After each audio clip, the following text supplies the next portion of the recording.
मुस्कान को सज़ा के तौर पर इस घर में लाया गया था, लेकिन ये सज़ा उसकी बहुत लंबी हो गई थी और अब उसे इस सज़ा से बहुत मोहब्बत हो गई थी। मुस्कान की शादी धीरज से एक सज़ा के तौर पर हुई थी और उसे एक बंदी बनाया गया था। उसे पत्नी वाला अधिकार कभी न दिया जाता, लेकिन यहाँ मामला सब कुछ उल्टा हो गया था। मुस्कान के पिता ने ऐसा जुर्म किया था। उसने धीरज के बड़े पापा का कत्ल किया था। ये कत्ल तो मुस्कान के पापा के नज़रों में कोई पाप नहीं था, लेकिन गांव के सभी लोग उन हवेली वालों से डरते थे। कोई एक शब्द भी उनके खिलाफ नहीं जाता था। अब सज़ा के तौर पर मुस्कान से शादी कर उसे बंदी बनाया गया था और वह बहुत डर रही थी। अपने दिमाग में अपने गांव की झुमरी की बातों को याद करते बेहद डर से कांप रही थी। मन ही मन में उसकी सारी बातें उसके दिमाग में चल रहा था। उसकी माँ के गांव में उसकी कज़न के साथ भी कुछ ऐसा ही हुआ था। जब बदले की आग में उसे दासी बनाकर उसके साथ शादी कर उसे ले जाया गया था। वह आदमी उसके पिता के उम्र से 3 गुना ज़्यादा था। वह लड़की बहुत नादान थी। जिस रात उसकी शादी उस आदमी से हुई थी, वह रात बड़ी भयानक रात थी। लाल सिंह ने उसको बड़ी बेदर्दी से अपने हवस का निशाना बनाया था। उसके हर जिस्म पर नील के निशान थे। उसका हर अंग दांतों से काटा गया था। लाल सिंह के पहले से 3 पत्नियां थीं, लेकिन उन तीनों पत्नियों में से किसी की भी औलाद नहीं हुई थी। सबके पास लड़कियां थीं और उनकी लड़कियों के उम्र और झुमरी की उम्र में कोई अंतर नहीं था और झुमरी को एक दासी बनाकर ले जाया गया था। जब लाल सिंह ने अपने सुहाग रात के दिन झुमरी को पूरा लाल किया था, वह दर्द में तड़प रही थी। डर की वजह से उसे पीरियड्स भी आ गए थे, लेकिन लाल सिंह ने उस पर जरा सा भी तरस ना खाया। उसकी दोनों टांगें सूज चुकी थी। वह हर रात शराब की नशे में उस पर अपनी हैवानियत दिखाता, लेकिन भगवान की कृपा ऐसी थी कि उसी हालत में प्रेग्नेंट हुई थी। लाल सिंह के दिमाग के अंदर एक लालच पैदा हो गया था, क्या पता ये औरत मेरे वारिस को जन्म दे दे। उसके बाद लाल सिंह ने उस पर थोड़ी नरमी दिखानी शुरू की। झुमरी का ख्याल बढ़ चढ़कर रखा जाने लगा।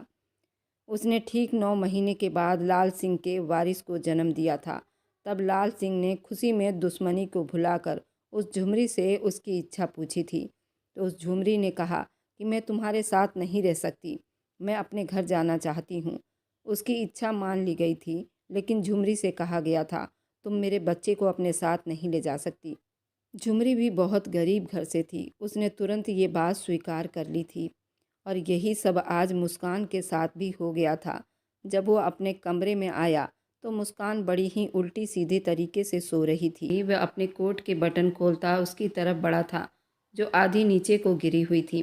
वह उसको बेड के किनारे से थोड़ा आगे खिसकाने के लिए झुका ही था कि उसके अंदर उठती अलग तरह की खुशबू उसके नाक से टकराई। वह अभी अभी उससे शादी करके आई थी, वह भी एक सज़ा के तौर पर। वह बहुत ही ज़्यादा मासूम थी, कम उम्र की लड़की थी। उसे एक दासी के तौर पर सौंप दी गई थी, लेकिन कृपा थी उसने उससे शादी कर ली थी, जिसके पिता ने उसके ताऊ का कत्ल किया था और अब उसको उसी की सज़ा में उसके साथ दासी बनाकर भेज दिया गया था। उस कत्ल के बदले में अपने बड़े ताऊ का ख्याल आते ही उसके अंदर आग भड़कने लगी थी। वह खुद पर सब्र करता पीछे हुआ। वॉशरूम में बंद हुआ था। थोड़ी देर के बाद निकला तो वह लड़की इस पोजीशन में सो रही थी। हे भगवान, इस लड़की को तो सोना भी नहीं आता। अच्छे खासे आदमी की तपस्या भंग कर दे। उसके साड़ी में से उसकी कमर झांक रही थी और उसकी कमर को देख वह मुंह में न जाने क्या क्या बड़बड़ा रहा था। अपने बाल तौलिया से सुखाने लगा। वह थोड़ी सी हिली तो उसके सुनहरे बालों के लटें उसके खूबसूरत चेहरे को ढक चुके थे। ये मंजर देखकर धीरज के दिल में बड़ी ही हलचल मच गई थी। वह नादान कम उम्र होने के बावजूद भी पूरी खूबसूरती रखती थी, जिसकी वजह से किसी का भी दिल दिमाग खराब हो सकता था। वह तो फिर भी उसका पति था। वह बहुत ज़्यादा खूबसूरत थी और उसके पास झुककर उसको सीधा लिटाया था ताकि वह गिर ना जाए। अभी धीरज ने उसे छुआ ही था कि वह करंट खाकर जागी थी। आप कौन हैं?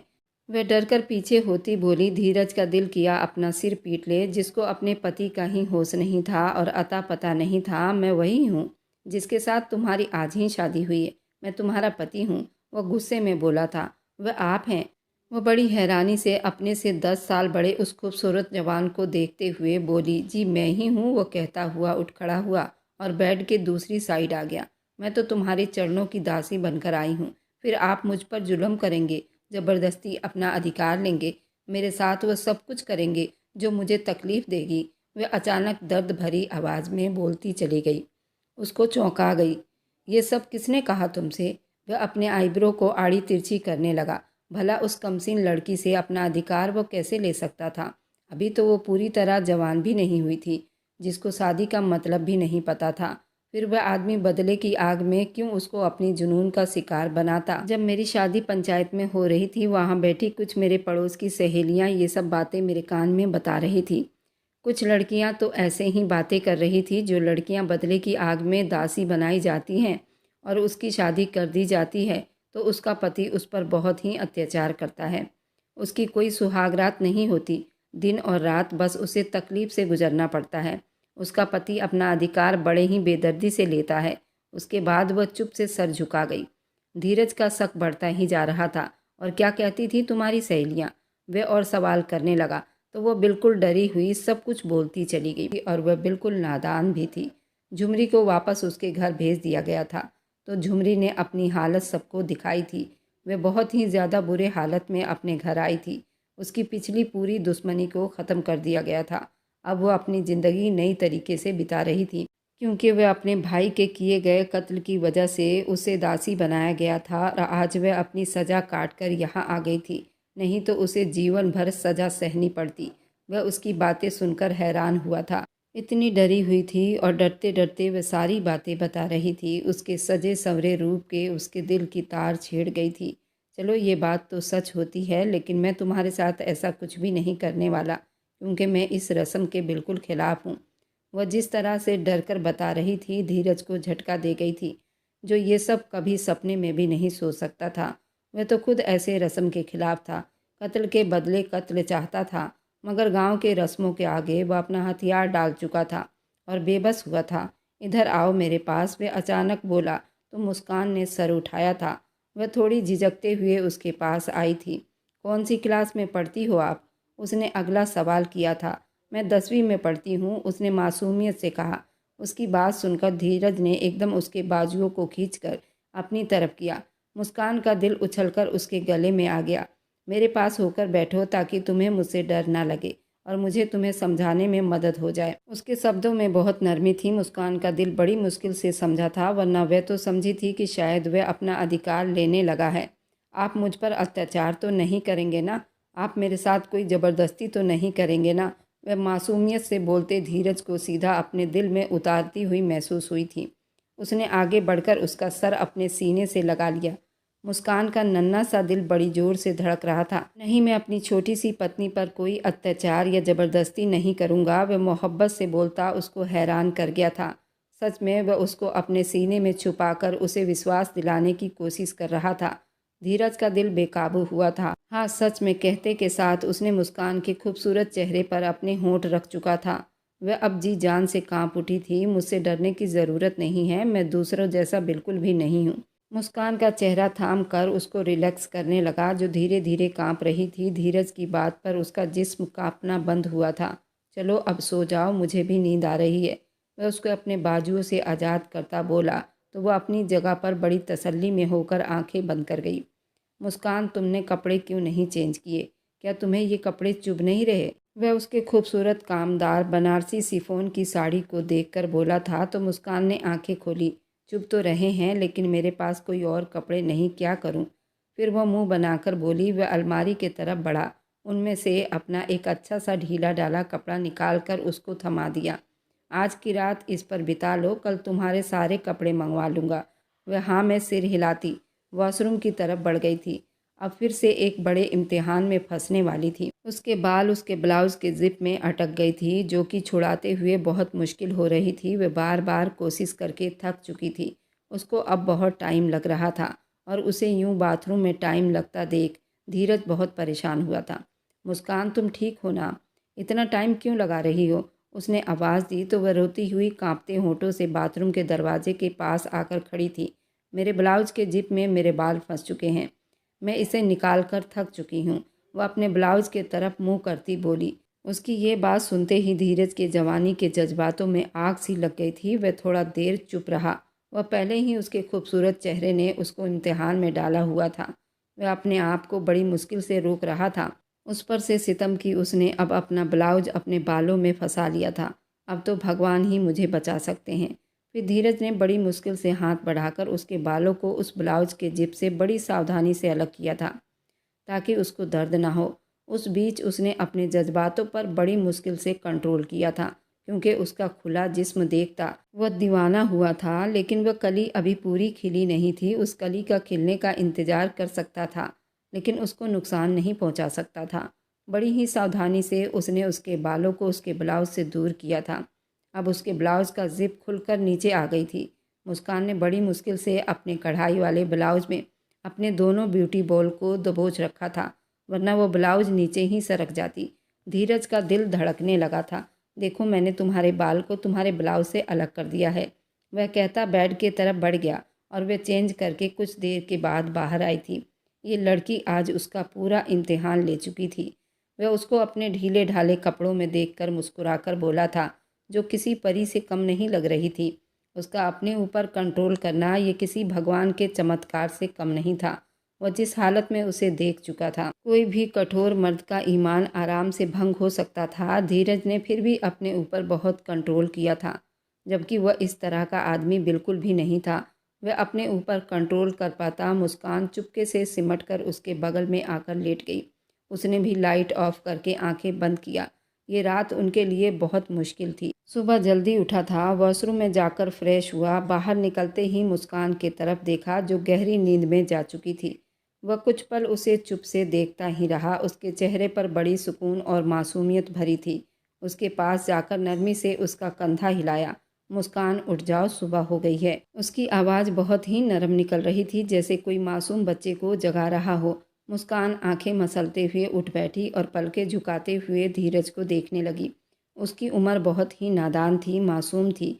उसके चेहरे से साफ झलक रही थी। वो बेड से उठी और बाथरूम के तरफ चली गई। कुछ देर के बाद वो फ्रेश होकर बाहर निकली, लेकिन उसके बालों की हालत बिगड़ चुकी थी। लंबे और काले और बिल्कुल सिल्की और घुटनों से नीचे बिखरे हुए थे। वो बेबस नज़रों से धीरज को देखने लगी। ये बाल नहीं सुलझ पा रहे, क्या करूं? उसने धीमी आवाज़ में कहा। धीरज ने मुस्कुराकर उसे बैठने का इशारा किया। आओ, मैं ठीक कर देता हूँ।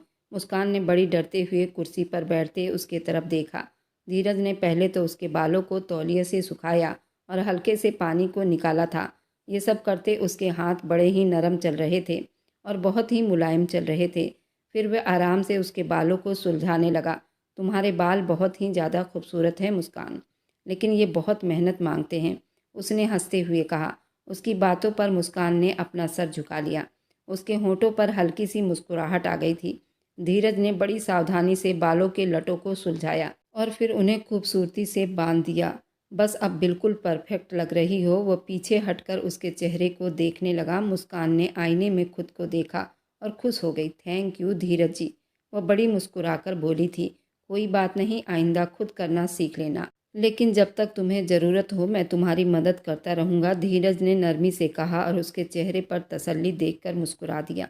वे दोनों फ्रेश होकर कमरे से बाहर निकले। मुस्कान के चेहरे पर बहुत ही घबराहट दिखाई दे रही थी। उसके कदम धीरज के साथ चलने लगे थे। वह काँप रही थी, हर कदम पर धीरज के तरफ देखती थी, जैसे उसकी सुरक्षा के इंतजार में हो। धीरज ने उसके तरफ एक हल्की सी मुस्कुराहट से देखा, जो उसके डर को कुछ हद तक तो कम कर गया था। नीचे डाइनिंग टेबल पर सब मौजूद थे। जैसे ही वे दोनों अंदर दाखिल हुए, भानुमति की नज़रें उसके चेहरे पर जा ठहरी और उनके माथे पर अनगिनत बल पड़े थे। क्या तमाशा है धीरज? इस लड़की को खाने की मेज़ पर क्यों लेकर आ गए हो? धीरज ने मुस्कान का हाथ मजबूती से पकड़ा हुआ था और अपनी जगह पर बड़ी तसल्ली में खड़ा हो गया। भानुमति जी, ये अब मेरी पत्नी है और जहाँ मैं हूँ ये भी वहीं रहेगी। ये मेरे बराबर में बैठेगी। भानुमति का चेहरा गुस्से से लाल हुआ था। मत भूलो धीरज की ये लड़की तुम्हारे ताऊ की कातिल की बेटी है और तुम्हारी दासी बनकर आई है। पूरे डाइनिंग हॉल में बिल्कुल चुप्पी छा गई थी। सबकी नज़रें धीरज और भानुमति पर जम गई थी। मुस्कान के चेहरे का रंग बिल्कुल फीका पड़ गया था और उसके हाथ कांपने लगे थे। वह नज़रें झुकाए खड़ी थी। धीरज ने गहरी सांस ली। भानुमति के तरफ देखा। ये कातिल की बेटी हो सकती है भानुमति जी, मगर ये खुद कातिल नहीं है। उसके पिता के गुनाहों के हिसाब इससे नहीं लिया जाएगा। धीरज की आवाज़ में ऐसा विश्वास था और गुस्सा था कि हॉल में मौजूद हर आदमी हैरान रह गया था, जैसे किसी ने उस पर गुस्से का बम फोड़ दिया हो। सबकी आंखें धीरज पर जम गई थी। भानुमति की आंखों में आग झलक रहा था, जैसे उन्हें विश्वास नहीं हो रहा था कि धीरज उनके बात का इस तरह से जवाब दे सकता था। पास खड़ी मुस्कान डर से कांप रही थी। तुम परेशान मत हो मुस्कान, मैं तुम्हारे साथ हूँ। लेकिन अब वहाँ बहस का माहौल इस तरह छिड़ चुका था कि मुस्कान खड़े खड़े ही कांप रही थी। वे कांपते दिल के साथ खड़े रहने की कोशिश कर रही थी, लेकिन हर तरफ से नज़रें उसे छलनी कर रही थी। आओ ऊपर चलते हैं, वह उसकी हालत देखकर बोला। भानुमति ने गुस्से से कुछ बोलने की कोशिश की, लेकिन धीरज ने उनके तरफ देखे बिना मुस्कान को आराम से अपने साथ ले गया। वह चुप थी, मगर उसकी आंखों में आंसू थे। धीरज ने उसे कमरे में लाकर बेड पर बिठाया था। अब ये सब बातें सुनने की ज़रूरत नहीं है, तुम सिर्फ मेरी बात सुनोगी, बाकी सबको मैं देख लूँगा। मुस्कान ने पहली बार उसके आंखों में इतना विश्वास देखा था और धीरे से सर हिला दिया। धीरज ने मुस्कुराते हुए उसके आंसुओं को साफ किए। चलो मैं तुम्हारे लिए यही नाश्ता मंगवा लेता हूँ, फिर दोनों मिलकर नाश्ता करेंगे। वह कहकर उठ गया और मुस्कान को नाश्ता करवाकर ऑफिस के लिए निकल चुका था। वह अपने कमरे में अकेली थी। सुबह के उस किस्से को अभी तक अपने दिल से नहीं निकाल पाई थी, मगर धीरज के तसल्ली वाले शब्दों ने उसे बड़ी तसल्ली दिया था। वह थकन के बाद भी बिस्तर पर लेट गई। वह नींद के लपेट में आ गई थी। कुछ देर हुई थी कि दरवाजे पर धीमी सी किसी के आने की आहट हुई। उसने आंखें मलते हुए दरवाज़ा खोला तो सामने एक नौकरानी खड़ी थी। भानुमति ने आपको नीचे बुलाया है। उसका दिल एकदम से धड़कने लगा। वह बिल्कुल सुन खड़ी उस नौकरानी को देखने लगी, जैसे ये जानने की कोशिश कर रही हो कि उसे नीचे क्यों बुलाया जा रहा है। उसके दिल में बहुत सारे सवाल उठने लगे थे। वह धीरे धीरे नीचे आई, कदम भारी हो रहे थे और दिल धड़क रहा था। जैसे ही वो आंगन में पहुंची, भानुमति की तेज नज़रें उस पर पड़ गई थी। याद रखो, धीरज की नरमी से ये मत समझना कि हम तुम्हें अपना लेंगे। अगर तुम चाहती हो कि यहाँ तुम्हें बर्दाश्त किया जाए तो सारे काम तुम्हें करने पड़ेंगे, और अगर तुमने मना किया तो मुझसे बुरा कोई नहीं होगा। समझ आई तुम्हें कि नहीं? मुस्कान ने बड़ी मुश्किल से हिम्मत इकट्ठी की, सर झुकाकर हल्का सा सर हिला दिया। उसकी आंखों में डर था और दिल बेबसी से भरा हुआ था। भानुमति ने इशारा किया, अच्छा अब जाकर नौकरानी के साथ इस हवेली के सारे कपड़े धो। तो एक बड़ा सा धक्का लगा था। उसे तो उन कामों का बिल्कुल भी पता नहीं था, मगर वह कुछ बोलने की हिम्मत नहीं कर सकी और सर झुकाकर भानुमति के हुक्म पर चल पड़ी थी। नौकरानी उसे कपड़े धोने वाले रूम में ले गई थी, जहाँ कपड़ों का ढेर पड़ा हुआ था। कपड़े देखकर मुस्कान की आंखें फटी की फटी रह गई थी। ये सब धोना होगा। मुस्कान, मेरी बात कान खोलकर सुनो। भानुमति का हुक्म है, तुम्हें किसी की भी मदद नहीं लेनी, वरना भानुमति तुम पर आग बनकर बरसेगी। ये कहकर वह नौकरानी बाहर चली गई। मुस्कान ने बेबसी से कपड़ों को देखा। उसके हाथ कपड़ों के ढेर को छूते हुए कांप रहे थे, मगर उसके पास और कोई रास्ता नहीं था। धीरे धीरे उसने कपड़ों को धोना शुरू किया, मगर थोड़ी ही देर में थकन से चूर हो गई। उसके हाथ लाल पड़ गए थे, आंखों में आंसू आ गए। फिर भी वह हार मानने के बजाय काम करती रही। हर कपड़े उसके लिए एक नई परीक्षा बन रही थी। वह दिल ही दिल में बड़े ही सब्र करती कपड़े धोती गई। शाम की शुरुआत हो चुकी थी। जब धीरज ऑफिस से हवेली वापस आया तो जैसे ही वह अपने कमरे में दाखिल हुआ, सामने का मंजर देखकर उसके कदम वहीं रुके। मुस्कान बेड पर बैठी हुई थी। उसका चेहरा लाल था, आंखों से बेहद आंसू बह रहे थे। वह इतनी मासूम लग रही थी कि धीरज का दिल तड़प उठा था। वह तेज़ी से उसके पास आया। मुस्कान, क्या हुआ मेरी जान, क्यों इस तरह रो रही हो? मुस्कान ने अपने आंसुओं को साफ करने की कोशिश की, मगर उसकी कांपती हुई आवाज़ और आंखें उसे और ज़्यादा बेबस कर रही थी। ये एकदम धीरज के गले लग गई और सिसकियां लेकर बोली। वह उसके गले लगने पर उसका दिल 100 की स्पीड में दौड़ रहा था। उसके जिस्म उसके सीने से टकरा रही थी, उसे दीवाना कर रही थी। मुस्कान ने उसे बड़ी जोर से पकड़ा हुआ था। वह अपने अंदर एक अलग ही आग उबलता हुआ महसूस कर रहा था। वह यूं ही पकड़कर बोलने लगी, आज मुझसे भानुमति ने बहुत सारे काम करवाए हैं, कपड़े धुलवाए हैं। देखिए, मैं बहुत थक गई हूँ, मेरी कमर बहुत दर्द कर रही है। ये सुनकर उसके अंदर गुस्से की एक लहर उठने लगी, मगर वो मुस्कान के सामने खुद पर काबू करना चाहता था। उसने मुस्कान को अपने बाजुओं में भर लिया। चलो लेट जाओ, मैं तुम्हारी कमर दबा देता हूँ। नहीं नहीं, आप ये क्या कर रहे हैं? मुस्कान ने जल्दी ही मना किया था, लेकिन धीरज बिल्कुल गुस्से में आया था। चुपचाप यहाँ लेट जाओ। मुस्कान, ये मेरा हुक्म है, वह थोड़ा गुस्से से बोला। मुस्कान बेबस होकर लेट गई। धीरज ने हल्के हाथों से उसकी कमर दबानी शुरू की। उसके हाथ इतने नरम चल रहे थे। उसने उसके कंधे, बाजू, नन्हे से जिस्म की हल्के हाथों से मसाज की। ये उसके लिए बहुत बड़ा इम्तहान था, क्योंकि उसकी गोरी और पतली कमर पर बार बार उसकी नज़र भटक जाती थी। उसे अपने ऊपर काबू रखना बड़ा मुश्किल हो जाता था। मुस्कान के चेहरे पर धीरे धीरे सुकून के असर दिखाई देने लगे। आपको ये सब करने की ज़रूरत नहीं थी। वह शर्म से पानी पानी होती बोल पड़ी थी। अब रहने दीजिए, काफ़ी हद तक आराम आ गया है। तुम मेरी जिम्मेदारी हो मुस्कान। तुम्हारा हर दुख मेरा है और तुम्हारी हर थकन मेरी है। उसकी बात पर मुस्कान के होठों पर हल्की सी मुस्कुराहट आ गई। वह धीरे धीरे नींद की लपेट में चली गई। धीरज ने उसके चेहरे को बड़े प्यार से देखा। उसके चेहरे पर एक प्यारा सा किस किया था। उसको कंबल ठीक से उड़ाकर चला गया। वह कमरे से बाहर निकल गया। वह तेज कदमों के साथ अब भानुमति के कमरे की तरफ बढ़ा था। उसका चेहरा गुस्से से लाल था। आंखों में एक सख्ती झलक रही थी। जैसे ही उसने कमरे में कदम रखा, वहाँ भानुमति और उसके प्यारे दादा एक दूसरे से बड़ी ही गंभीरता से बातें कर रहे थे।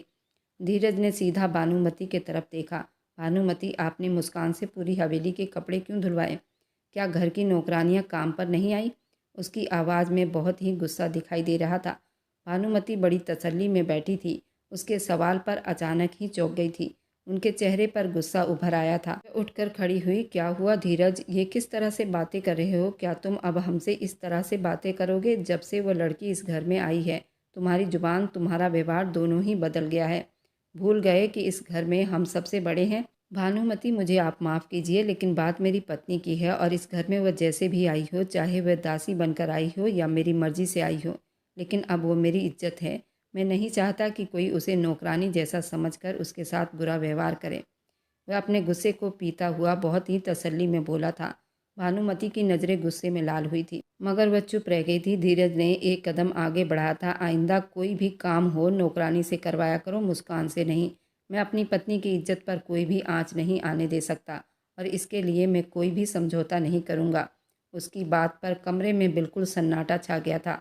भानुमति और दादा, बाकी बूढ़े लोग हैरानी से धीरज को देखने लगे थे।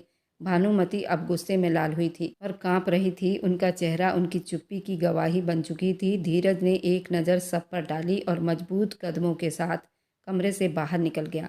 अपने पीछे एक भारी खामोशी छोड़ गया था। रात का वक्त था। डाइनिंग हॉल में खाना सजाया जा चुका था।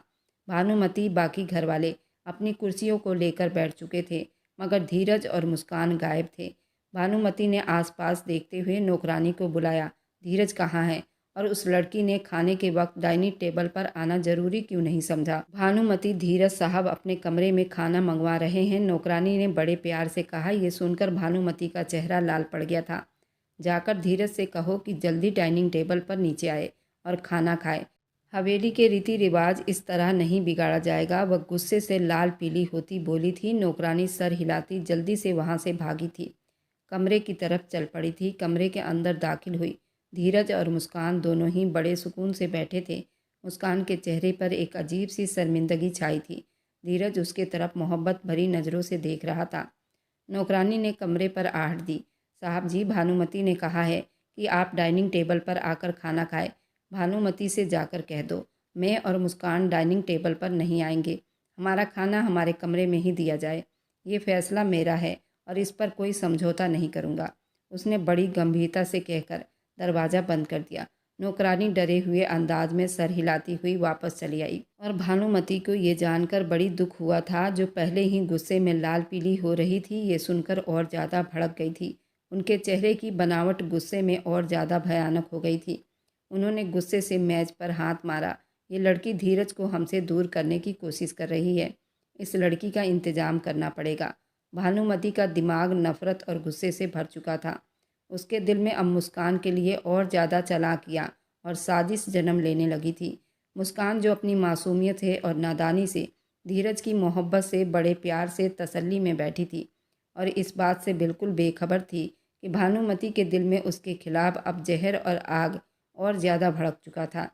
सुबह का वक्त था। धीरज मामूली के हिसाब से ऑफिस के लिए जा चुका था। अब अपने कमरे में बैठकर वो मोबाइल पर कुछ देखने में बिजी थी। उसको नया मोबाइल धीरज ने लाकर दिया था ताकि वह अपनी दुनिया में खुश रहे, हवेली के इस वाहियात नियम कानून से दूर रहे। भानुमती, जो पहले ही धीरज की मोहब्बत और मुस्कान की मौजूदगी से चिढ़ रही थी, दिल में नफरत का तूफान लिए कमरे में दाखिल हुई। उन्होंने जब मुस्कान को बेफिक्री से मोबाइल पर बिजी देखा तो ब्रह्मांड में आग लग चुकी थी। वह गुस्से से कमरे के अंदर दाखिल हुई। एक झटके में मुस्कान के हाथ से मोबाइल छीनकर दीवार पर दे मारा। मोबाइल दीवार से टकराकर बिल्कुल चकनाचूर हो गया था। मुस्कान ने डरी हुई नज़रों से भानुमती की तरफ देखा था, लेकिन इससे पहले कि कुछ और कहती, भानुमती ने एक जोरदार थप्पड़ उसके चेहरे पर दे मारा था। थप्पड़ का वजन तेज था कि मुस्कान का सर दीवार से जा लगा और वह दरवाजे से कुंडी से टकराई, वहीं जख्मी हुई थी। तुम्हारी इतनी हिम्मत कि तुम हमारे रीति रिवाज को पैरों तले कुचलो और धीरज को हमारे खिलाफ भड़का रही हो। अपनी उम्र और हैसियत देखी है तुमने? किसने कहा था कि तुम हमारी शिकायत करो?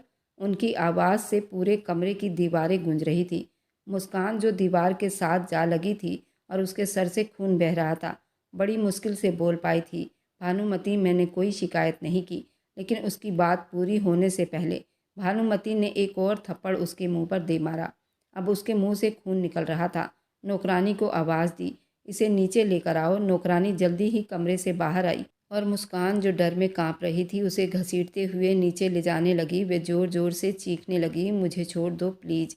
लेकिन उसकी आवाज़ किसी ने ना सुनी। हवेली के बड़े कमरे में बड़े बूढ़े और हवेली के और भी लोग मौजूद थे। सबने नौकरानी को मुस्कान को घसीटते हुए देखा था। भानुमती ने फिर से मुस्कान के मुंह पर थप्पड़ों की बरसात शुरू कर दी थी। हर थप्पड़ के साथ उनके गुस्से का आग तेज होता गया।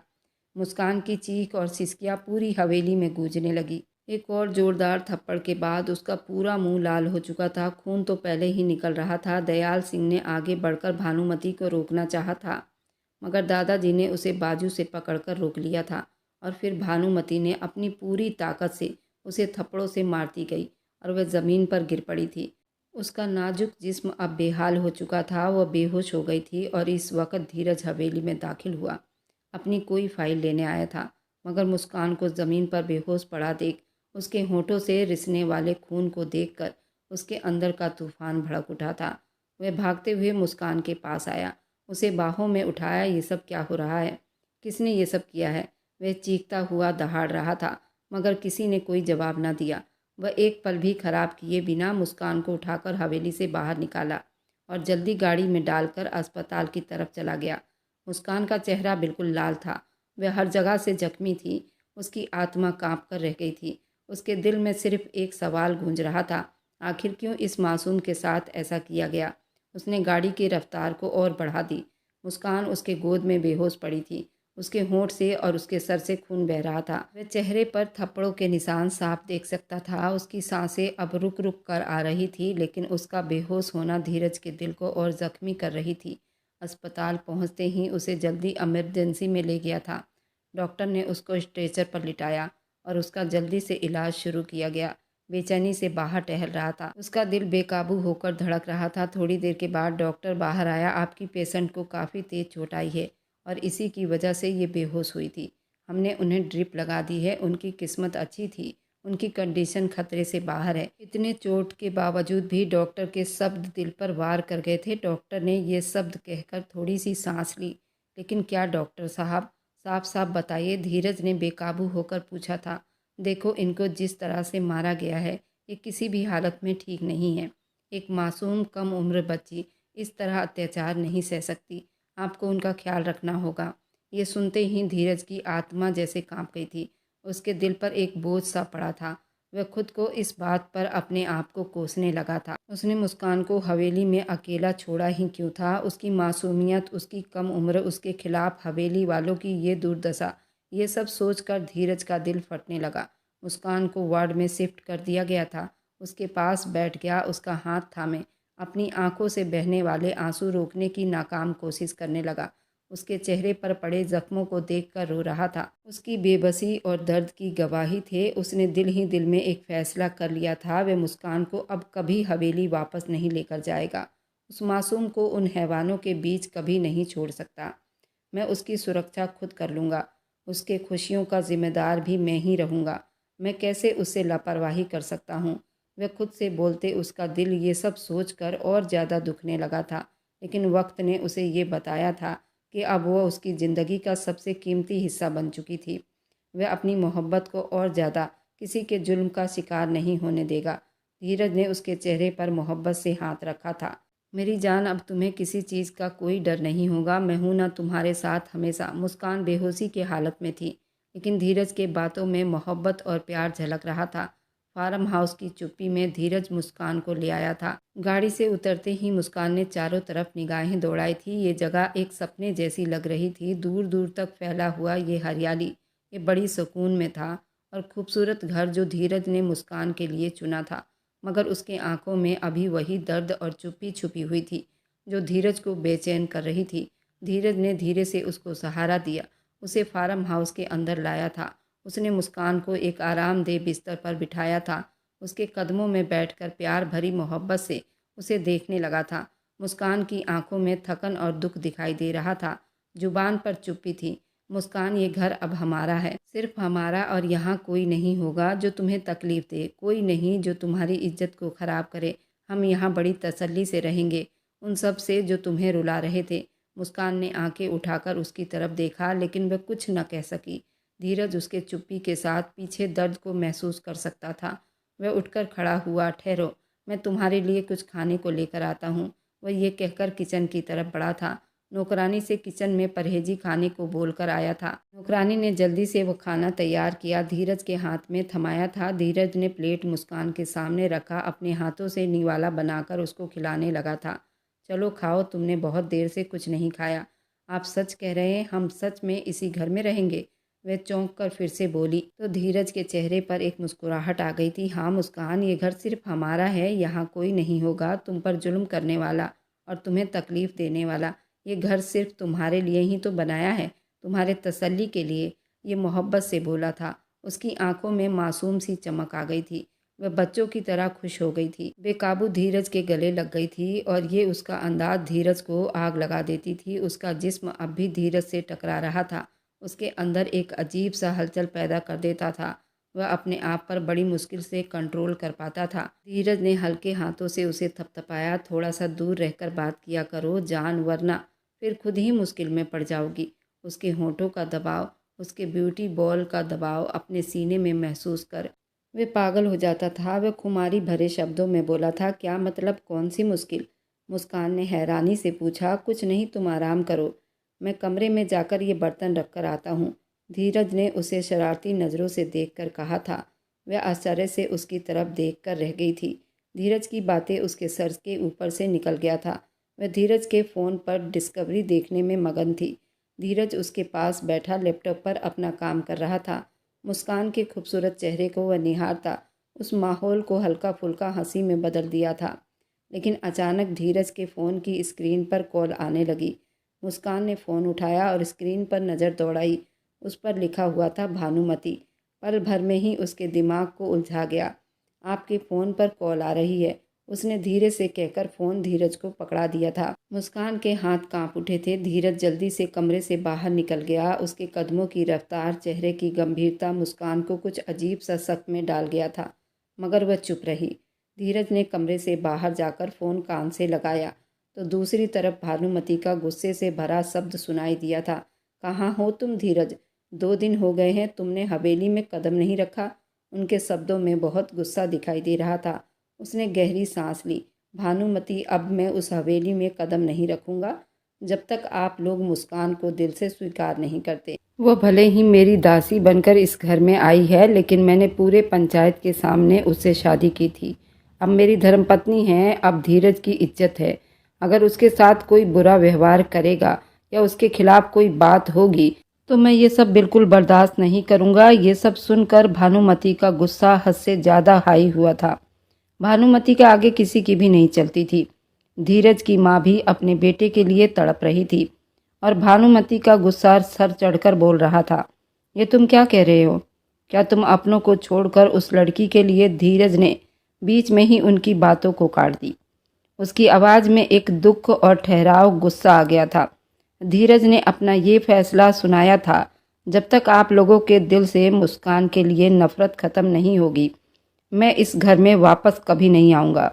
ये कहकर उसे बिना कोई प्रणाम किए फ़ोन काट दिया था। भानुमति दूसरी तरफ बिल्कुल सुलग कर रह गई थी। उसके चेहरे पर बेबसी और गुस्से का असर साफ दिखाई दे रहा था। धीरज ने फ़ोन बंद करके एक पल को खुद को संभाला और गहरी सांस ली और अपने अंदर के गुस्से को बड़ी मुश्किल में काबू करते हुए कमरे की तरफ वापस लौट आया।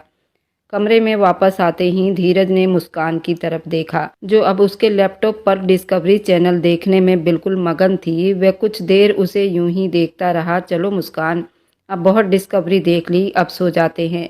वह नरमी से बोलता उसके पास आया था। नहीं, मुझे अभी और देखना है। वह उसके लैपटॉप से नज़रें हटाए बिना अपने ज़िद पर अड़ी रही। वह अपना सर पकड़कर बैठ गया। उसने हमेशा अपने लिए एक अपनी हम उम्र और समझदार पत्नी का सपना देखा था, जो उसके साथ कदम से कदम मिलाकर चल सके। मगर यहाँ हकीकत तो बिल्कुल उल्टा साबित हो रहा था। उसे ये मासूम और जिद्दी सी कम उम्र लड़की मिल गई थी, जो अपनी दुनिया में मगन रहती थी। मगर उसकी मासूमियत और बचपना जैसी हरकतों ने उसके दिल में एक ख़ास जगह बना ली थी।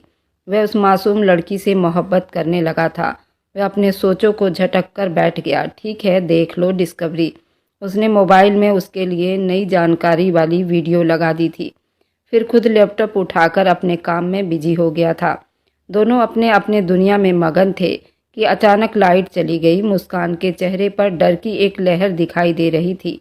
वह एकदम उछलकर धीरज के गोद में आकर बैठी। जब धीरज अचानक से ऐसी हरकत पर अजीब सा बौखला गया था। ये क्या कर रही हो मुस्कान? कुछ नहीं होता, आराम से बैठो, आ जाएगी लाइट। और वह संभल कर बोला था, नहीं, मुझे अंधेरे से बहुत ही डर लगता है, मुझे आपके पास ही रहना है। वह डर से कांपती हुई बोली थी। धीरज ने जल्दी से मोबाइल का टॉर्च ऑन किया ताकि कमरे में थोड़ी रोशनी हो सके। मुस्कान का चेहरा उसके कंधे के बिल्कुल करीब था और उसके होंठ बेकाबू मुस्कान के गर्दन से टच हो रहे थे। उसकी इस तरह की सिचुएशन पर धीरज के अंदर एक अजीब सी तूफान उठ गई थी। वह बड़ी मुश्किल से अपने ऊपर हमेशा कंट्रोल कर पाता था। मुस्कान और ज़्यादा उसके नज़दीक होने को बेचैन थी। मुस्कान, प्लीज़ मेरे अब सब्र का इम्तहान मत लो, साइड होकर बैठो, कुछ नहीं होता। वह अपने ऊपर पहले ही बहुत कंट्रोल किए बैठा था। नहीं, मुझे बहुत डर लग रहा है, मुझे आपकी गोद में ही रहना है। वह बस जिद्दी बच्चों की तरह बोली थी। धीरज ने खुद को बड़ी मुश्किल से कंट्रोल किया था। उसका दिल बहकने लगा था, मगर वह जानता था उसे अपने ऊपर काबू पाना बहुत ज़रूरी है। वह छोटी उम्र की मासूम सी लड़की उसकी मोहब्बतों के लायक नहीं थी। कुछ पलों के बाद लाइट वापस आ गई थी। धीरज ने सुकून की सांस ली। हे भगवान, सबसे पहले तुम पीछे होकर बैठो, लाइट आ गई है, मुझे काम करना है। वह उसकी गोद से उतरकर साइड पर बैठ गई। मगर धीरज की हालत अब और ज़्यादा बिगड़ रही थी। वह गहरी सांस खींचकर वापस अपने काम में बिजी हो गया। वह उसके इस तरह गोद में बैठने पर उसका दिल 100 की स्पीड में दौड़ रहा था। ऊपर से उसकी खुशबू ने उसे और दीवाना कर दिया था। ऊपर से उसका जिस्म उसके जिस्म के साथ रगड़ खा रही थी तो यही ज़्यादा पागल हुआ था। ऐसा लग रहा था वह अभी उसको कसकर अपनी बाहों में भर ले, लेकिन वह उसे डराना नहीं चाहता था। वह धीरे धीरे उसके कमर पर हाथ रखकर उसे हौसला दे रहा था, उसके अंदर के डर को कम करने की कोशिश कर रहा था। लेकिन धीरज के अंदर तूफान मच रहा था। आज वह अपने ऑफिस में बैठा काम में बिजी था। उसका ध्यान पूरा अब भटक चुका था जब अचानक दरवाज़ा खुला और उसके दादा अंदर दाखिल हुए थे। उन्हें देखकर धीरज चौंक गया और जल्दी से उनका पैर छूने लगा। दादाजी, आप प्लीज़ बैठ जाओ। वह उनके तरफ बढ़ा था। दादा और उसके चाचा दोनों ही बिल्कुल चुप से उसके सोफे पर बैठ गए। धीरज ने उनके लिए पानी मंगवाकर दिया, वापस आकर बैठ गया। चाचा की गहरी नज़रें और दादा की चुप्पी उसे बेचैन कर रही थी। धीरज, ये क्या कर रहे हो तुम? एक लड़की के लिए हम सबको छोड़ दोगे? उसके चाचा ने बात शुरू की थी। दादा, वे लड़की सिर्फ लड़की नहीं, वो मेरी पत्नी है, मेरी इज्जत भी है। वो मजबूत शब्दों में बोला था। मत कहो कि वह तुम्हारी पत्नी है, वह तो सिर्फ एक दासी के तौर पर तुम्हारे घर आई थी। उसके पिता ने तुम्हारे बड़े पापा का कत्ल किया था, ये भूल गए हो क्या? दादा ने बड़ी गुस्से से ज़मीन पर पैर रखकर गुस्से वाली अंदाज में कहा था। धीरज का चेहरा एक पल के लिए बिल्कुल सुन्न हुआ था। दादाजी, मैं कुछ नहीं भूला हूँ। बड़े पापा ने भी उनके साथ बहुत बुरा किया था, उनकी विधवा बहन को अपनी हवस का निशाना बनाया था। अब बड़े पापा का बदला पूरा हो चुका है, वे अपने अंजाम तक पहुँच चुके हैं। लेकिन आपने उसके बाद भी उनके घर की इज्जत को दासी बनाया, क्योंकि आप पावर में हो और वे लोग गरीब हैं। मुझे वह सारी बातें याद है, हर बात, हर ज़ख्म, और ये भी याद है कि वो मासूम लड़की कातिल नहीं है, उसके पिता ने कत्ल किया है। अच्छी तरह से जानता हूँ। मैं हमेशा उस दासी के बदले की आग में दासी वाले रस्म के खिलाफ था। मैंने आप सबको पहले भी कहा था, कि मुझसे ऐसी उम्मीद मत रखना कि मैं उस रस्म को निभाऊंगा, मगर फिर भी आप लोगों ने मेरे साथ ज़बरदस्ती की और फिर मेरी शादी उस छोटी सी मासूम लड़की से करवा दी। अब जब ये सब आप लोगों की मर्ज़ी से हुआ है तो अब मेरे फैसलों के साथ भी चलना पड़ेगा आप लोगों को, वरना ये बिजनेस यहीं सब कुछ छोड़ दूंगा। उसके सख्त शब्दों ने ऑफिस के हवाओं को बिल्कुल चुप करवा दिया था। वह धीरज जो हमेशा उनकी इज्जत किया करता, उनके आगे कुछ नहीं बोलता, आज उन्हें यूं खरी खोटी सुना रहा था। दादाजी को विश्वास नहीं हो रहा था कि ये वही धीरज है। उसके दादा थोड़ी देर के लिए चुप हो गए थे। देखो बेटा, गुस्से में फैसला इस तरह के नहीं लिए जाते, हमें सोचना पड़ेगा। ठीक है, तुम्हारी बात सुन ली मैंने, लेकिन मुस्कान और तुम हवेली वापस आ जाओ। वह बड़ी विश्वास दिला रहे थे। नहीं दादाजी, मैं और ज़्यादा उस पर जुल्म होते नहीं देख पाऊंगा, और सिर्फ वह छोटी सी मासूम सी बच्ची है। आप लोगों ने उसकी उम्र का भी ख्याल नहीं किया था, उसे अपनी नफ़रतों का निशाना बना डाला। कम से कम उसके बड़े होने का इंतज़ार तो कर लेते, फिर नफ़रत कर लेते। अभी वह शादी का मतलब भी नहीं जानती और नफ़रतों का मतलब भी नहीं जानती, और आप सब ने उस पर इतने जुल्म के पहाड़ तोड़ दिए थे।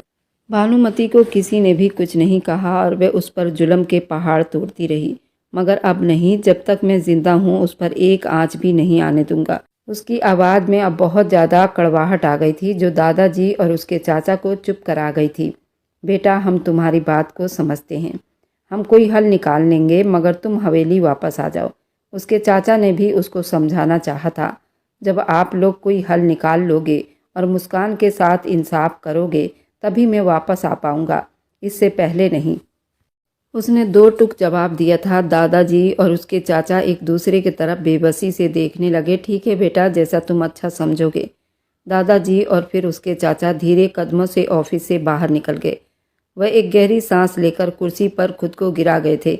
उनके दिल में दुख और गुस्सा दोनों उमड़ गया था, मगर उसने फैसला कर लिया था कि अब उस मासूम के अधिकार के लिए उसे आवाज़ उठाना ही होगा।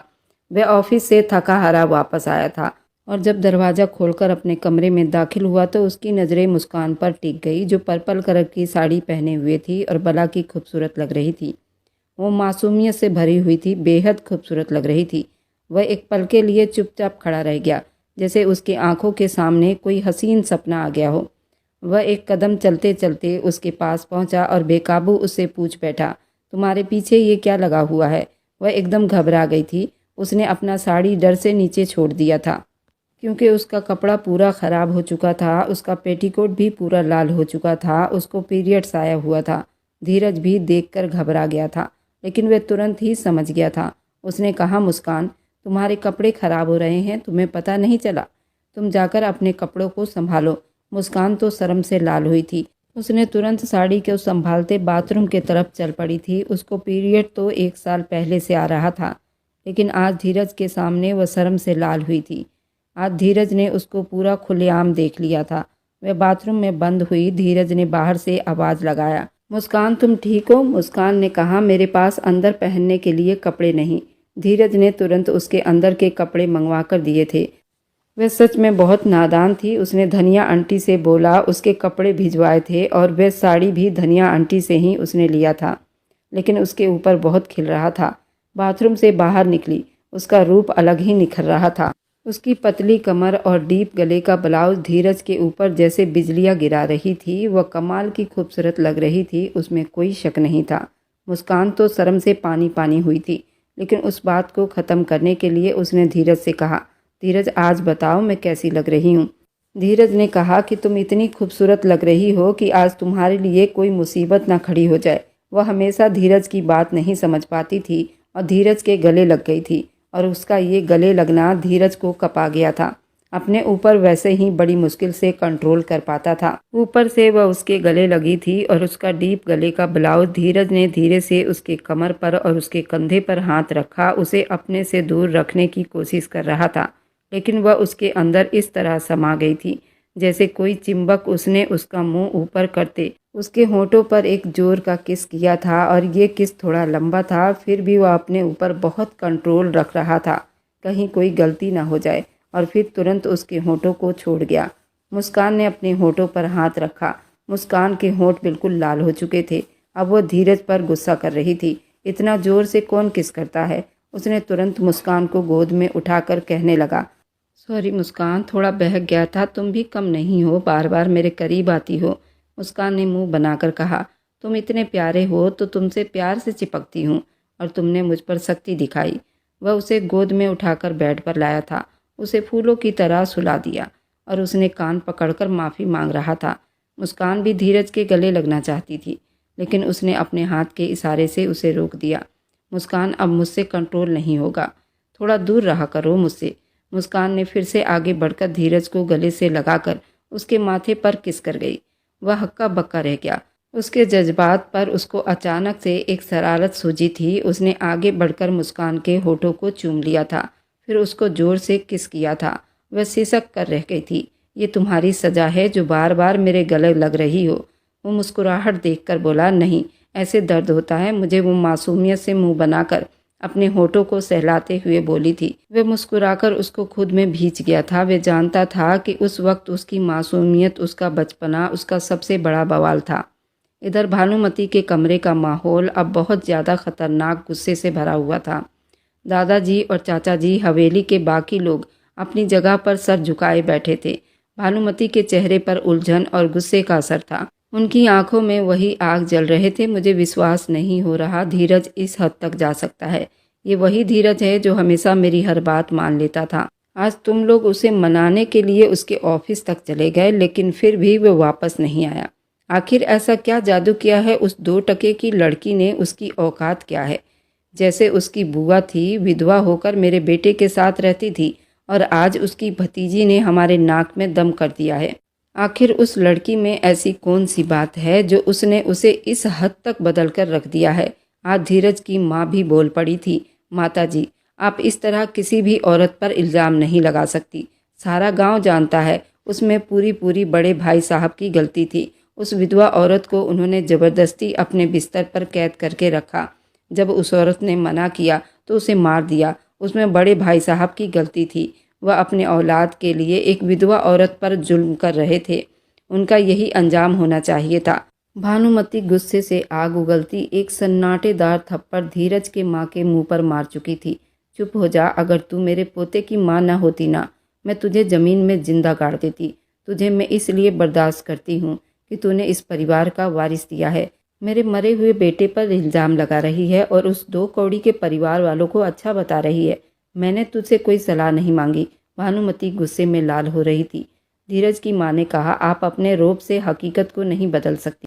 हमें अब इस हकीकत को स्वीकार करना ही होगा। उसने साफ शब्दों में कह दिया कि जब तक हम मुस्कान के साथ अपना व्यवहार ठीक नहीं कर लेते, वह इस घर में कदम भी नहीं रखेगा। हमें उसकी बात माननी पड़ेगी, वरना ये समस्या और बढ़ जाएगी। उसके चाचा ने बड़ी बारीकी से उन्हें बता दिया। भानुमति ने अपने चेहरे पर उलझन का असर और ज़्यादा गहरा कर लिया। उनके गुस्से से घर में तूफान आया पड़ा था। आज तक उनकी बात को काटने वाला कोई पैदा नहीं हुआ था और ये धीरज अब अपने जिद पर अड़ गया था। उस एक बदले की आग में आई हुई दासी के लिए उसने अपने आप को इतना बदल लिया था। इस वजह से भानुमति बहुत ज़्यादा बौखलाई हुई थी। इसका मतलब है कि हम छटांग भर की लड़की के सामने झुक जाएं, जो सिर्फ एक दासी बनकर इस घर में आई थी, जिसके पिता ने हमारे परिवार का खून बहाया था। भानुमति, अब वो हमारा खून है। हमारा खून ही हमसे नाराज़ हो गया है। आप जानती हैं ना, हमारे परिवार का इकलौता चश्मो चिराग है। अगर हमसे वह दूर हो जाएगा तो हमारी नस्ल हमेशा के लिए खतरे में रहेगी। हमें हिम्मत से काम लेना होगा। दूर बैठे दादाजी अब तक बिल्कुल चुप थे। अपनी छड़ी पर झुकते हुए सर को उठाया था।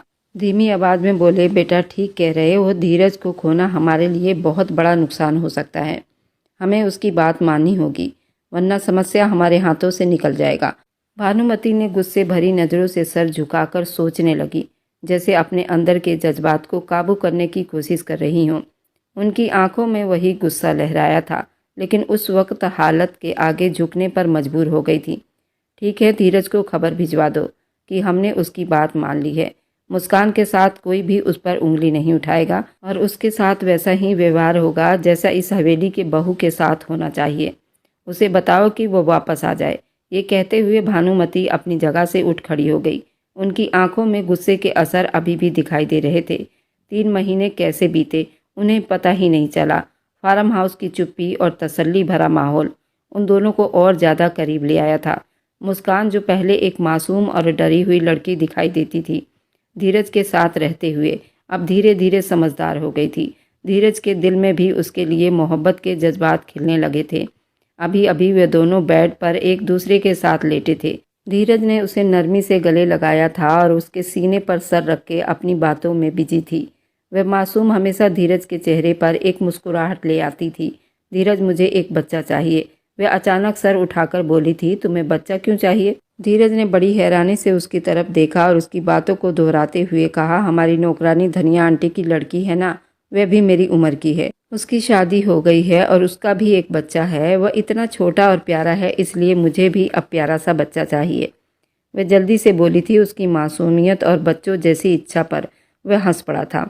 अच्छा, मेरे इस मासूम सी पत्नी को एक बच्चा चाहिए? उसकी मुस्कुराहट पर वह शरारत करता उसे खिलखिलाने पर मजबूर कर दिया था। हाँ, मुस्कान ने जल्दी हाँ में सिर हिलाया। तो बताओ मेरी मासूम सी पत्नी, हम कहाँ चले इस बच्चे को लेने के लिए? जो कहा उसे तो अब करना ही पड़ेगा। धीरज ने नरमी से उसके बालों को छुआ था। ठीक है, वो मासूमियत से बोली और वह गहरा सांस लेकर मुस्कुराया था। चलो पहले मेरे लिप्स पर किस करो। मुस्कान ने शर्माते हुए धीरज के चेहरे की तरफ देखा, फिर धीरे से उसके होठों पर झुककर एक हल्की सी किस कर गई। धीरज ने बड़ी तसल्ली में होकर अपनी आंखें बंद कर ली थी। बड़े ही शरारती अंदाज में बोला था। वह थोड़ा झिझक रही थी, लेकिन धीरज की मोहब्बत और प्यार ने उसे विश्वास दिलाया था। वह धीरज के पास होकर उसके ऊपर आकर बैठ गई। धीरज की धड़कनें अब और ज़्यादा उथल पुथल हो गई थी। मुस्कान के पास होने से उसके जज्बात में आग लग जाती थी। उसने बेकाबू होते मुस्कान की शरारती गर्दन पर झुकते हुए उस पर अपने होंठ रख चुका था। मुस्कान ने एक पल के लिए सुकून का सांस लिया, लेकिन जैसे ही धीरज की मोहब्बतें बढ़ने लगी, उसके ब्यूटी बॉल को मसलने लगा था, जिस पर वह चीख उठी थी। उसके हाथों का दबाव थोड़ा तेज हो गया था, क्योंकि वह अपने ऊपर बड़ी मुश्किल से ही कंट्रोल कर पाता था। अब थोड़ा बहक गया था। वह अचानक से रोने लगी। उसके आंसू धीरज के दिल पर गिरे थे, जैसे किसी ने गर्म लोहा रख दिया हो। वह जल्दी पीछे हट गया। वह खुद को कोसने लगा। उसने जल्दी से मुस्कान को गले से लगा लिया, उसके आंसू साफ किए। बस अब कुछ नहीं करूँगा, रोना बंद करो मुस्कान। वह उसको सीने से लगाए नरमी से बोला, धीरज मुझे दर्द हो रहा है। वह हिचकियों से रो रही थी। मुझे माफ़ कर दो मेरी जान, मैं तुम्हें तकलीफ़ नहीं देना चाहता था। आइंदा ऐसा नहीं करूँगा, मैं वादा करता हूँ। धीरज ने उसके माथे पर किस किया। अपनी आवाज़ को भरपूर नरमी देते हुए कहा तो वह उसके साथ फिर से लेट गई थी। धीरे धीरे उसने उसे संभाल लिया, अपने पास कर लिया। उसे सुकून देने के लिए उसके बालों में हाथ फेरने लगा। उसकी आंखों से आंसू थम नहीं रहे थे, लेकिन धीरज की मोहब्बत ने उसे चुप करवा दिया था। अब अपने सुलगती जज्बात को संभालने की कोशिश कर रहा था, जो उस मासूम की मोहब्बत के लिए मचल रहा था। अब अपने कमरे में अलमारी से कपड़े निकालकर ऑफिस जाने के लिए तैयार हो रहा था। सूरज की हल्की रोशनी खिड़की के कमरे से बिखर गई थी। मुस्कान बेड पर बैठी हुई थी। उसकी नज़रें धीरज पर जमी हुई थी, जो ब्लैक शर्ट पहने हुए बहुत ही ज़्यादा हैंडसम लग रहा था। अचानक उसके फ़ोन की घंटी बजी। उसने फ़ोन उठाया। स्क्रीन पर दादाजी का नाम लिखा देखा। जी दादाजी, सब ठीक तो है ना? उसने फ़ोन कान से लगाया था। दूसरी तरफ से चाचा की गहरी और सुकून भरी आवाज़ सुनाई दी थी। धीरज बेटा, हम सब ने फैसला किया है कि तुम्हें और मुस्कान को अब किसी तरह की ज़बरदस्ती का सामना नहीं करना पड़ेगा। भानुमति ने मुस्कान को अपनी बहू स्वीकार करने के लिए कहा है। हम सब उसे अपना चुके हैं। तुम दोनों अब वापस आ जाओ। उनकी बात सुनकर धीरज के हाथ पल भर को रुक गए थे। ये सब अचानक कैसे हुआ? भानुमति कैसे मान गई? वह हैरान हुआ था। हाँ बेटा, ये सब तुम्हारी जिद और मुस्कान के लिए, तुम्हारी मोहब्बत को देखकर सबने यही फैसला किया है। हमें एहसास हो गया है कि मुस्कान हमारी बहू है, उसे वैसा ही मुकाम मिलना चाहिए। अब कोई समस्या नहीं होगी। धीरज ने गहरी सांस ली, कुछ पल के लिए चुप रहा। ठीक है दादाजी, मैं कुछ दिनों के अंदर मुस्कान के साथ हवेली वापस आ जाऊंगा। कुछ देर चुप रहकर बोला था, यही ठीक होगा बेटा, हम तुम्हारा इंतजार करेंगे। फ़ोन बंद करते ही धीरज ने कुछ सोचते हुए एक नज़र मुस्कान पर डाली, जो चुप से उसे ही देखे जा रही थी। दादाजी का फ़ोन था। वे चाहते कि हम दोनों हवेली वापस चलें। सब ने तुम्हें अपना लिया है। सच में मुझे स्वीकार कर लिया गया है। उसने बड़ी हैरान और चुप्पी के मिले जुले असर दिखाए थे। हाँ, सब ने तुम्हें स्वीकार कर लिया है मुस्कान, अब तुम्हें कोई परेशानी नहीं होगी। वह मुस्कुराकर बोला था। मुस्कान ने धीरे से सर हिलाया। उसकी आंखों में एक उदासी की लहर दिखाई दे रही थी। धीरज ने नरमी से उसके पास जाकर उसके सीने में मुंह छुपा लिया। अब बस तुम्हें थोड़ा इंतजार करना होगा, हम जल्दी वापस चलेंगे। उसने चुप से हाँ में सिर हिला दिया था और वह अपने काम की तैयारी में दोबारा बिजी हो गया। उसके चेहरे पर अब सुकून और खुशी के असर दिखाई दे रहे थे। वह भी अपनों से मिलने के लिए बेताब था। दोपहर का टाइम था। हवेली के दरवाजे पर बहुत भीड़ थी। नौकरानियां हाथों में गुलाब के फूल लिए लाइन में खड़ी थी। हवेली के बड़े दरवाजों को बड़ी फूलों से सजाया गया था। दरवाजे के आसपास दादाजी, चाचा जी, धीरज की माँ, उसकी चाची, हवेली के सभी एक लाइन से खड़े थे। हवेली के बड़े बुजुर्ग खड़े थे जिनके चेहरे पर मुस्कुराहट दिखाई दे रही थी। सबको मालूम था आज 3 महीने के बाद मुस्कान और धीरज वापस आ रहे हैं। ये पल उनके लिए खुशियों का पल था। जैसे ही गाड़ी दरवाजे पर आकर रुकी, धीरज ने गाड़ी का दरवाज़ा खोला और बाहर निकला। वह नीले रंग के कोट पैंट में बहुत ही ज़्यादा हैंडसम लग रहा था। मुस्कान धीरे से बाहर निकली, जो मैरून कलर के बनारसी साड़ी पहनी हुई थी। धीरज की माँ ने उन लोगों का बड़ी जोरदार स्वागत किया था। दरवाजे से लेकर अंदर तक फूल ही फूल सजाए गए थे और मुस्कान का और धीरज का गृह प्रवेश करवाया गया था। जो शादी में रस्म बाकी रह गए थे वह सारे रस्म पूरे किए गए थे। हवेली के माहौल खुशबू और खुशियों में बदला हुआ था। दादाजी ने आगे बढ़कर धीरज को गले से लगाया था। उनकी आंखों में खुशी के लहर दिखाई दे रहे थे। बेटा, तुम्हारे वापस आने से हवेली में 4 चांद लग गई है। दादाजी के जज्बात भावुक हुए थे। आपका आशीर्वाद चाहिए दादाजी, मुझे और कुछ नहीं चाहिए। धीरज ने नरमी से दादाजी के पैर छुए थे और उन्हें बड़ी देर तक दबाया था। उनके बाद भानुमति ने आगे बढ़कर उन दोनों को बहुत आशीर्वाद दिया था। उनको दुलारा, मेरे बच्चे, तुम्हारे बिना ये घर सूना लग रहा था। भानुमति ने मुस्कुराते हुए धीरज को गले से लगाया था। मुस्कान के चेहरे पर एक खुशी की लहर दिखाई दे रही थी। उसने भी झुककर भानुमति के पैर काफ़ी देर तक दबाए थे। भानुमति का ढेर सारा आशीर्वाद लिया था। वह बच्चों की तरह मुस्कुराते हुए सबका आशीर्वाद ले रही थी। उसके आंखों में खुशी के चमक दिखाई दे रहे थे। हवेली के अंदर दाखिल होते ही नौकरानी ने रास्ते में फूल बिछा रखे थे और हर तरफ मोहब्बत का माहौल था। मुस्कान धीरज के पीछे चलते हुए कभी हवेली को देखती, कभी लोगों की मोहब्बत भरी मुस्कुराहट को। उसने अपने सासू माँ के पैर बड़ी देर तक दबाए थे। उसकी सासू माँ ने उसे ढेरों आशीर्वाद दिए थे और मुस्कान को और धीरज को अपने गले से लगा लिया था और उन्हें चूमती रही। वह दिल ही दिल में भगवान से प्रार्थना कर रही थी, ये खुशियाँ हमेशा इसी तरह इस घर में बरसती रहे। उसे घर के सभी बड़े बूढ़े डाइनिंग टेबल पर जमा हुए। खाने की मेज रंग बिरंगे खानों से सजी हुई थी। सबने हंसी मजाक के बीच खाना खाया था। मुस्कान हर किसी के साथ बड़ी प्यार से मिल रही थी, सबके पैर छू रही थी और धीरज उसे देखकर दिल ही दिल में खुश हो रहा था कि उसका फैसला ठीक साबित हुआ था। खाना बड़ी तसल्ली में खाया गया था। उनको हवेली आए अब 2 महीने बीत चुके थे। सबका व्यवहार मुस्कान के साथ बदल गया था। वह तितलियों की तरह पूरी हवेली में उड़ती फिर रही थी। अब कोई रोक टोक नहीं थी। सबसे ज़्यादा धीरज की माँ उसे अपनी बेटी की तरह चाहने लगी थी। भानुमति भी अब अपना दिल उसके तरफ से साफ कर बैठी थी, क्योंकि वह अपने इकलौते होनहार पोते को किसी भी कीमत पर खोना नहीं चाहती थी। वैसे भानुमति के 3 बेटे थे। सबसे बड़ा बेटा बहुत ज़्यादा निकम्मा था और नशा और शराब में डूबा रहता था। औरतों की जरा भी इज्जत नहीं करता था। भानुमति की कोई बेटी नहीं थी, लेकिन पोतियों से उसका घर भरा पड़ा था। धीरज के खुद के 2 बहनें थीं और उसके चाचा की भी 2 बहनें थीं। उसके बड़े पापा की 4 बेटियां थीं। उसके बड़े पापा की बेटियां बहुत अच्छी पढ़ी लिखी थीं। सबकी शादी हो चुकी थी, लेकिन इतनी बूढ़ी उम्र में भी उसके बड़े पापा को एक बेटे की चाह थी।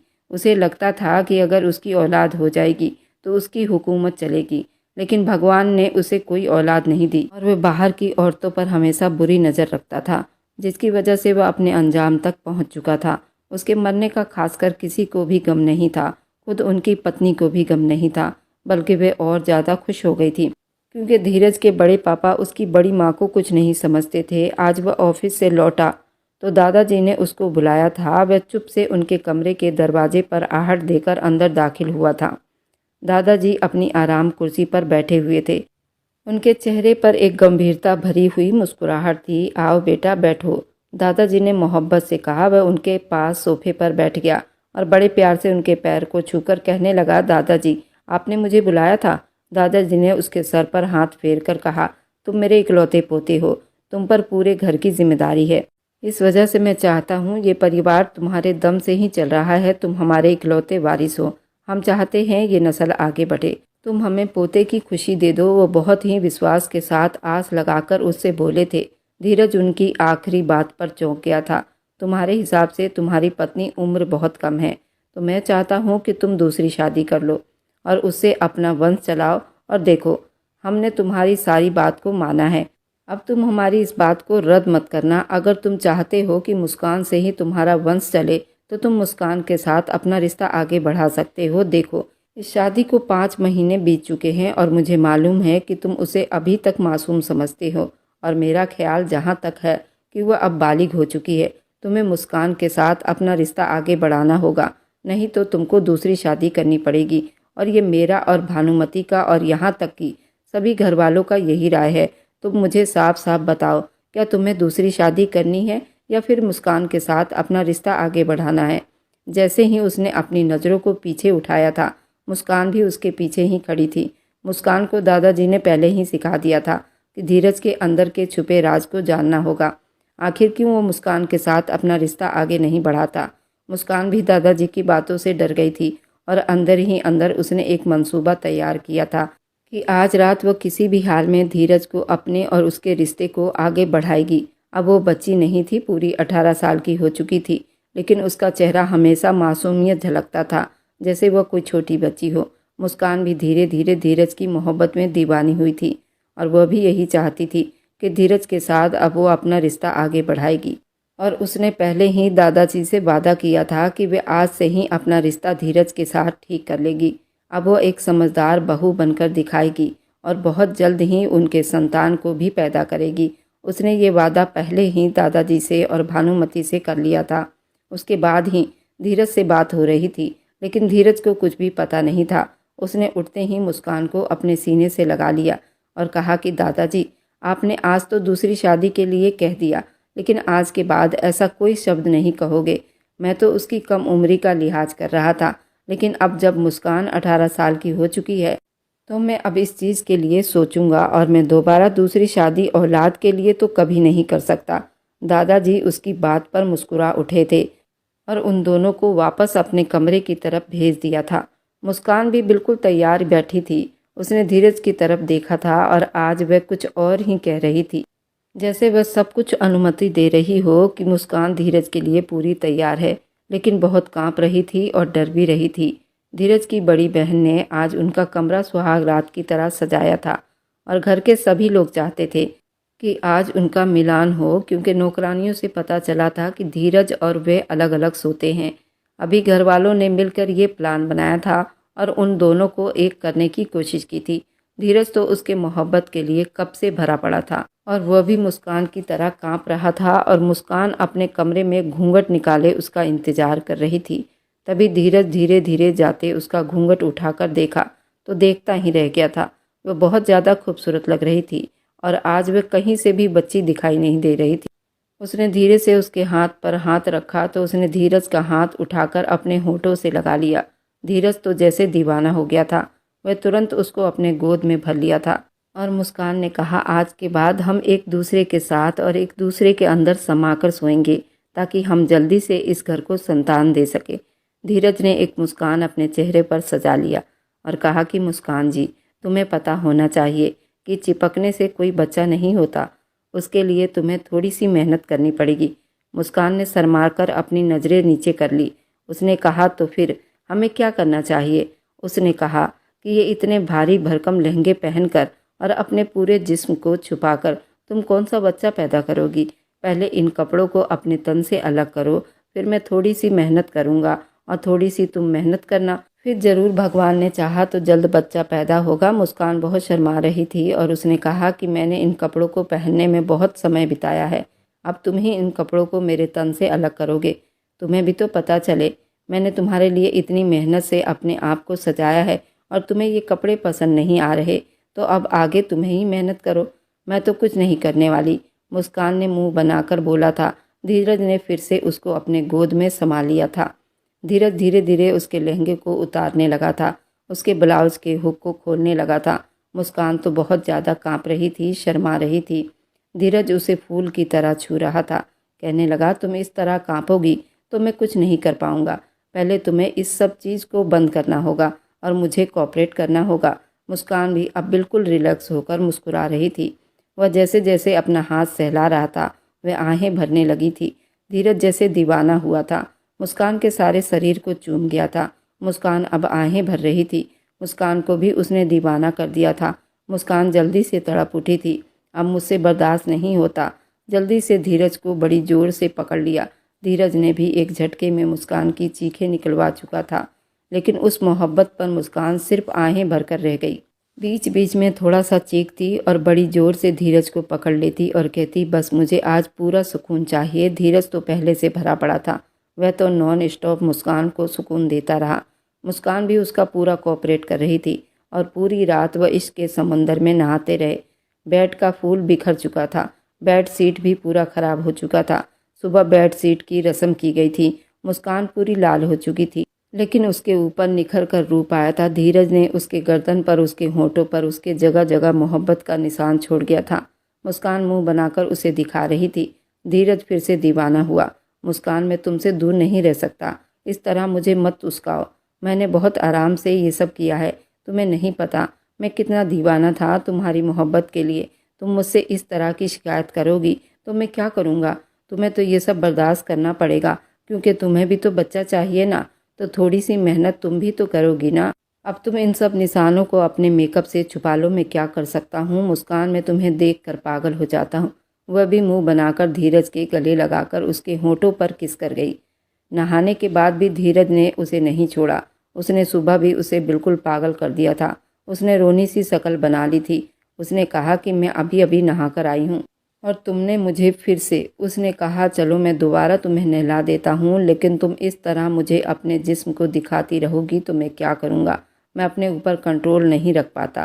उसे उठाकर बाथ टब में ले जाकर उसे बड़ी प्यार से नहला रहा था। बाथ टब में उसने फुल रोमांस किया था। उसे नहलाता हुआ फिर से बाहर लाया था। मुस्कान भी बड़ी प्यार से उसे देखे जा रही थी। मुस्कान ने कहा कि तुम दुनिया के सबसे पहले आदमी होगे जो इतना रोमांस भरा पड़ा है आपके अंदर। मैं तो अब आपसे थक चुकी हूँ। एक दिन में ही मेरा बुरा हाल हो चुका है। मेरे टांगों से चला भी नहीं जा रहा। धीरज ने कहा कि तुम्हें चलने की क्या ज़रूरत है, बिस्तर पर पड़ी रहो। आज घर में बड़ी खुशी का माहौल था। सबको पता चल गया था कि धीरज और मुस्कान का रिश्ता आगे बढ़ चुका है, क्योंकि बेडशीट धुलाई रस्म हो चुकी थी और सबको विश्वास था बहुत जल्द अब इस घर का संतान आने वाला है। घर और हवेली पूरी सजाई जा चुकी थी। मुस्कान का सब घर वाले बड़ी ख्याल रख रहे थे और धीरज चाहता था मुस्कान आगे पढ़े। मुस्कान भी यही चाहती थी। मुस्कान ने अपनी पढ़ाई दोबारा शुरू कर दी थी। 3 महीने के बाद मुस्कान की तबीयत अचानक बिगड़ने लगी थी। उसको चक्कर आ रहे थे। उसको हॉस्पिटल ले जाया गया था तो पता चला कि मुस्कान प्रेग्नेंट है, और एक बच्चा नहीं, उसके प्रेगनेंसी में 2 जुड़वा बच्चे थे। और ये सुनकर सभी घर वाले बहुत खुश हुए थे। मुस्कान का बहुत ख्याल रखा जा रहा था। धीरज की माँ उसे अपनी बेटी की तरह चाहने लगी थी। पूरे 9 महीने के बाद मुस्कान ने 2 जुड़वा बेटे को जन्म दिया था। हवेली में 4 चांद लग गई थी। भानुमती तो जैसे नाच उठी थी। लेकिन धीरज के दादा की तबीयत बहुत खराब हो गई थी। उन्हें अस्पताल में एडमिट करवाया गया था। एक तरफ खुशियाँ थी और एक तरफ दादाजी की बिगड़ती हालत थी। घर वाले सभी प्रार्थना कर रहे थे दादाजी की तबीयत किसी तरह संभल जाए, लेकिन दिन ब दिन उनकी कंडीशन बहुत ज़्यादा ही खराब होती जा रही थी। डॉक्टर ने भी जवाब दे दिया था कि ये कुछ दिनों के मेहमान हैं। उनकी उम्र भी 100 से पार हो गई थी। एक सुबह ऐसा भी आया जब दादाजी इस दुनिया को छोड़कर हमेशा के लिए जा चुके थे। उनका क्रियाक्रम किया गया था। दादाजी ने अपनी सारी दौलत उन 2 पोतों के नाम कर दिए थे। भानुमती भी अपनी सारी जायदाद अपनी पोतियों के नाम कर चुकी थी, क्योंकि भानुमती अपने मायके में भी बिल्कुल अकेली लड़की थी। उनके पास करोड़ों की संपत्ति थी। भानुमती भी अब बहुत बूढ़ी हो चुकी थी, लेकिन पोते को देखकर वह दोबारा जी उठी थी। धीरज के बच्चे लव और कुश 5 साल के हो चुके थे। मुस्कान दोबारा से प्रेग्नेंट हो गई थी, लेकिन इस बार मुस्कान की तबीयत बहुत ज़्यादा ख़राब थी। धीरज उसे बिस्तर से भी उठने ना देता था। उसका बहुत ख्याल रखा जाता था। ये थी धीरज और मुस्कान की लव स्टोरी। आप लोगों को कैसी लगी मुझे कमेंट में ज़रूर बताना। अगर आज की कहानी आपको अच्छी लगी है तो आगे की और आने वाली सारी दिलचस्प रोमांटिक कहानियों के लिए मेरे चैनल को लाइक और सब्सक्राइब करते जाएं।